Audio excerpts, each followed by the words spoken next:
দিনে দুপুরে তমলুকে সোনার দোকানে ডাকাতি। মিলন বাজারের কাছে 116 নম্বর জাতীয় সড়কের পাশে দোকানে ডাকাতি। এইটা হচ্ছে সিসিটিভি ফুটেজ, অর্থাৎ এই ডাকাতির ঘটনা পুরোটা সিসি ক্যামেরা বন্দী হয়েছে। আগ্নেয়াস্ত্র ঠেকিয়ে দোকানে কয়েক লক্ষ টাকার গয়না লুট করা হয়েছে, পুরোটা দেখা যাচ্ছে সিসিটিভি ফুটেজে।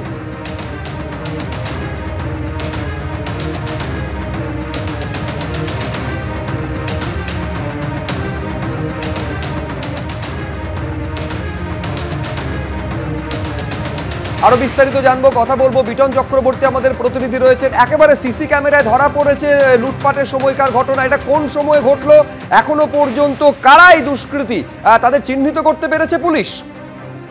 দেখো সুব্রজিৎ, যে সব থেকে আশ্চর্যের বিষয় যে একেবারে দিনে দুপুরে, কারণ সকালবেলা সপ্তাহের প্রথম দিন, কাজের প্রথম দিন, সেই দিনে কিন্তু সকালবেলা এই দুঃসাহসিক ডাকাতি। এবং তোমাকে ঘটনাস্থল জানিয়ে রাখি, এই যে 116 নম্বর জাতীয় সড়ক রয়েছে, যেটা তোমার কোলাঘাট থেকে নন্দকুমার পর্যন্ত, তারই হচ্ছে মিলন বাজার এলাকাতে এই ঘটনাটা ঘটেছে। রাস্তা থেকে 200 মিটার দূরে, জাতীয় সড়ক থেকে 200 মিটার দূরে। এবং স্থানীয় বাসিন্দারা যেটা জানাচ্ছেন যে রীতিমতো 2 থেকে 3 জন তারা কিন্তু রেকি করেছিল, কেননা সকালবেলা তারা ওই এলাকাতে আসে, এদিক ওদিক দোকানে তারা বসে, কে কখন ওই দোকান থেকে বেরোচ্ছে না বেরোচ্ছে, তারপর গিয়ে কিন্তু রীতিমতো আগ্নেয়াস্ত্র নিয়ে চড়া হয়। ফলে স্বাভাবিক সুব্রজিৎ, যেটা পুলিশকে ভাবাচ্ছে যে দিনে দুপুরে এইরকম জাতীয় সড়কের একেবারে কাছেই আগ্নেয়াস্ত্র নিয়ে একটা এরকম ভাবে ডাকাতি।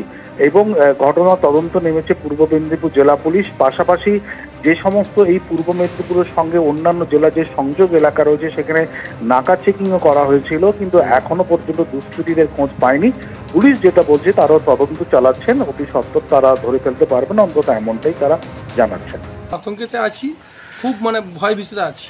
যেখানে দিনের বেলা 10টার সময়, সকাল 10টায় চুরি হচ্ছে, তার মানে আমরা কোথায় যাবো? এটা যদি পুলিশ ঠিকমতো তদন্ত করে, চোর ধরা পড়বে। এবং এলাকার মধ্যে চোর, বাইরে কিছু চোর নয়।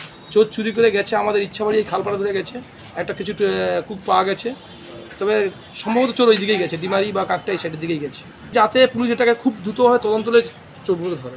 সকালে দোকান পরিষ্কার করা হয়েছিল, দিয়ে মাল এগুলো সাজানো হয় আর কি।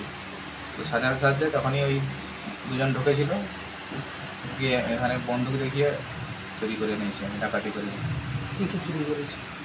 ক্যাশ ছিল আমাদের অনেকটাই, চলা ছিল, মানে ক্যাশ ছিল, সোনা ছিল প্রায় 500 টাকার মতন আইটেম বানানো ছিল, আরও বন্ধকির জিনিসপত্র ছিল, সেগুলো নিয়ে গেছে। অর্ডারই মাল বানানো ছিল, সেগুলো নিয়ে গেছি। ছিল 6-7 লাখ টাকা মতো। এর দিকে কি হাতে কি অস্ত্র ছিল ওদের? হাতে বন্দুক ছিল না, রিভলভার ছিল।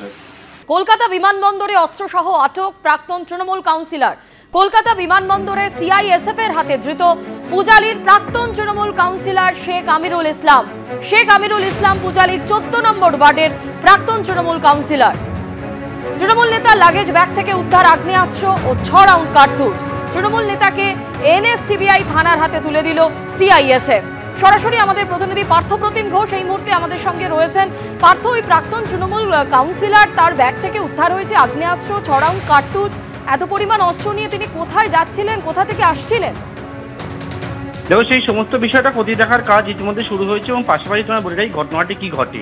ঘটনাটি হচ্ছে গতকালকে বিমানবন্দরে প্রাক্তন তৃণমূল কাউন্সিলর আর তিনি যান, এবং সেক্ষেত্রে পূজালী পুরসভা 14 নম্বর ওয়ার্ডের প্রাক্তন তৃণমূল কাউন্সিলর এবং তৃণমূল নেতা শেখ আমিরুল ইসলাম, তিনি যখন বিমানবন্দরে যান, তার লাগেজ ব্যাগ যখন স্ক্যানিং করে পরীক্ষা করছিল সিআইএসএফ, সেইখান থেকে লাগেজ ব্যাগ থেকে দেখতে পাওয়া যায় যে আগ্নেয়াস্ত্র রয়েছে, এবং তার সঙ্গে দেখতে পাওয়া যায় 6 রাউন্ড কার্তুজ গুলি ব্যাগের মধ্যে রয়েছে। সঙ্গে সঙ্গে সিআইএসএফ তাকে আটক করে, এবং আটক করার পরবর্তীকালে এনএসসিবিআই থানার পুলিশকে খবর দেয়। এনএসসিবিআই থানার পুলিশ তাকে প্রথমে আটক করে নিয়ে যায় এনএসসিবিআই থানা, এবং সেখানে গিয়ে তার এই আগ্নেয়াস্ত্র এবং গুলি সেটা কিন্তু তারা আপাতত সিজার করেছে। এবং পুলিশের তরফ থেকে বলা হচ্ছে যে বিষয়, সেটি হচ্ছে যে প্রাক্তন তৃণমূল কাউন্সিলর তিনি জানান যে তার কাছে এই আগ্নেয়াস্ত্র রাখার জন্য লাইসেন্স রয়েছে, এবং সেই মতো যে নিয়ম রয়েছে সেই নিয়ম অনুযায়ী একটা জিডি এন্ট্রি করেছে পুলিশ, এবং সেই জিডি এন্ট্রি করার পরবর্তীকালে সেটাকে কিন্তু কোর্টে তারা ফরওয়ার্ড করেছে। এবং সেখান থেকেই যদি 7 দিনের মধ্যে লাইসেন্স দেখানোর নিয়ম রয়েছে, এবং সেই 7 দিনের মধ্যে লাইসেন্স দেখাতে পারেন, পরবর্তীকালে কিন্তু কোর্ট থেকে যে অর্ডার হবে সেই অনুযায়ী কিন্তু গোটা বিষয়টা দেখা হবে। ধন্যবাদ পার্থ। বিমানবন্দর থানা তো এখন এয়ারপোর্টের মধ্যে ঢুকে পড়ছে, এয়ারপোর্টটাও বিমানবন্দর থানা দখল করে নিয়েছে। এই ধরনের একজন অপরাধীকে কি করে মুচলেখা দিয়ে ছেড়ে দেওয়া হলো? তার মানে বিমানবন্দরের ভেতরেও কেউ সুরক্ষিত নয়, ওখানেও তৃণমূল কংগ্রেস। আসলে তৃণমূল সর্বব্যাপী, তৃণমূল সর্বত্রগামী, তৃণমূল সর্বভোগী।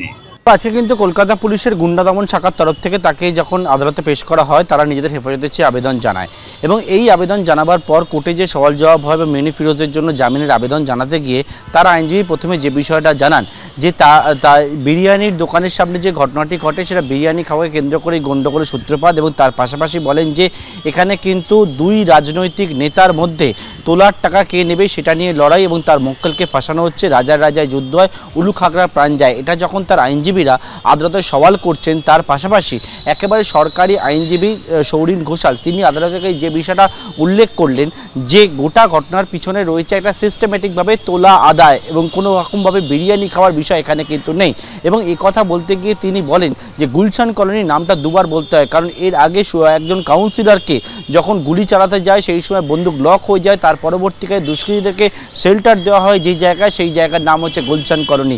গুলশান কলোনি মিনি ফিরোজ এর একটা আন্তঃরাজ্য গ্যাং এর পিছনে রয়েছে এবং যেদিন এই প্রকাশ্য দেখা যায় যে সিসি ক্যামেরা ফুটেজে যে বন্দুক নিয়ে দাপাদাপি করছে, তার পরবর্তীকালে সেখানে একটা পুলিশ বুথও বসানো হয়েছিল, কিন্তু তার পরবর্তীকালে পুলিশ বুথ যখন সেখানে বসানো হয় তার পরবর্তীকালে দেখা যায় যে আবারও সেখানে কিন্তু বোমাবাজির ঘটনা ঘটে। এবং সেক্ষেত্রে যখন এই বক্তব্য উঠে আসে তখন বিচারক আলিপুর আদালতে তিনি প্রশ্ন করেন সরকারি আইনজীবীর উদ্দেশ্যে, যেহেতু সেখানে পুলিশ বুথ বসানো হয়েছিল তার পরবর্তীকালে কেন কাউকে গ্রেপ্তার করা সম্ভব হলো না।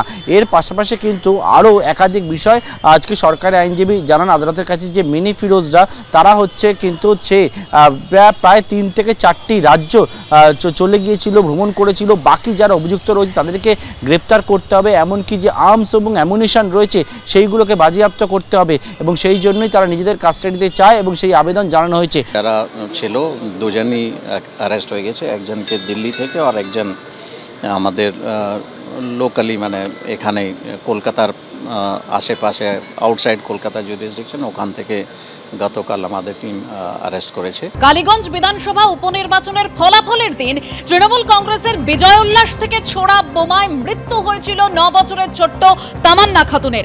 সেই ঘটনায় গয়াল শেখ ও আনোয়ার শেখ সহ 10 জনের বিরুদ্ধে এবার অভিযোগ প্রমাণিত হয়েছে এবং সেটা উল্লেখ রয়েছে পুলিশের চার্জশিটে।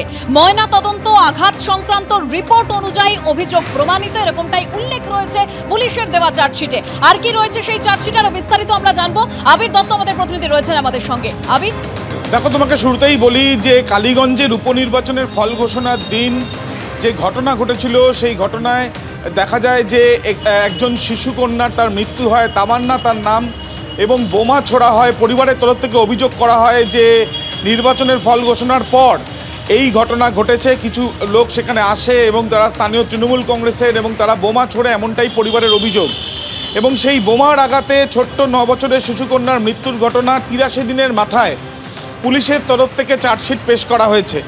এই চার্জশিটে কিন্তু তাৎপর্যপূর্ণ বিষয় সেখানে উল্লেখ করা হয়েছে যে 24 জনের নামে অভিযোগ করেছিলেন তামান্নার মা, সেই 24 জনের মধ্যে 10 জন গয়াল শেখ, আনোয়ার শেখ সহ 10 জনের বিরুদ্ধে পারিপার্শ্বিক তথ্য প্রমাণ, ময়নাতদন্তের রিপোর্ট এবং আঘাতের বিভিন্ন রিপোর্ট দেখে পুলিশ আদালতে চার্জশিটে জানিয়েছে এই 10 জনের বিরুদ্ধে প্রমাণ মিলেছে। অন্যদিকে পুলিশের তরফ থেকে এটাও বলা হয়েছে যেহেতু 24 জনের বিরুদ্ধে অভিযোগ, 10 জনকে গ্রেপ্তার করা হয়েছিল, বাকি যারা রয়েছে তাদের বিরুদ্ধে তথ্য প্রমাণ সংগ্রহের প্রক্রিয়া তাদের তরফ থেকে চালানো হচ্ছে, চার্জশিটে তারা দাবি করে। তৃতীয়ত তোমায় জানিয়ে রাখি যে সকেট জাতীয় বোমা, পেটো বোমা বা দেশি বোমা এবং বোমা তৈরির বেশ কিছু সরঞ্জাম সেগুলো যে পাওয়া গেছে অভিযুক্তদের বাড়ি থেকে সেটাও উল্লেখ করা হয়েছে চার্জশিটে।